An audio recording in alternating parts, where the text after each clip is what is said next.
जी बिल्कुल, फ़ख्र पाकिस्तान और फ़ख्र मियाँ चन्नो अरशद नदीम, जिसने कल रात जेवलिन थ्रो में सबसे बड़ी थ्रो करके ना सिर्फ आलमी रिकॉर्ड कायम किया बल्कि पाकिस्तान के लिए ओलंपिक्स गेम में पेरिस में जाकर गोल्ड मेडल भी हासिल किया। जिसके बाद अरशद नदीम के घर जो है इस वक्त बहुत ज़्यादा लोगों की तादाद मुबारकबाद देने के लिए आ रही है और यहाँ पे तांता बंधा हुआ है। यहाँ पे अभी थोड़ी देर पहले डिप्टी कमिश्नर और कमिश्नर मुल्तान वो भी यहाँ पे मुबारकबाद देने के लिए आए हुए थे। सरकारी, निजी सरकारी और इसके अलावा दीगर अहले इलाका के लोग यहाँ पे मुबारकबाद देने आ रहे हैं। मेरे साथ इस वक्त अरशद नदीम की वो वालदा मौजूद है जो कि मुसलसल दुआएं कर रही थी कि मेरा बेटा जो है वो कामयाब हो। आइए उनसे पूछते हैं, आपको मुबारक हो, आपका बेटा कामयाब हुआ, क्या कहेंगे?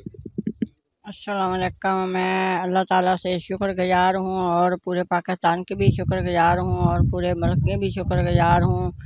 और पूरे मुल्क से मैं पूरे पाकिस्तान से अपील की थी यार, मेरे बेटे के लिए दुआएं मांगे यार। मैं आप अभी दुआ मांगती रही हूँ और माँ की तो दुआ बेटे के साथ होती है यार। मेरे बेटे ने मेडल जीता और मेडल जीत के पाकिस्तान का नाम रोशन किया और पाकिस्तान का झंडा। जी हाँ, बिल्कुल, जैसा कि वालदा का कहना था अरशद नदीम की कि पाकिस्तान का नाम रोशन करने में मेरे बेटे ने जो है अपना किरदार अदा किया है, मुझे उस पर खासा फ़ख्र है। ना सिर्फ इस वालदा को बल्कि इस इलाके के हर बंदे को बहुत ज़्यादा फ़ख्र है। लोग यहाँ पे आकर मुबारकबाद दे रहे हैं।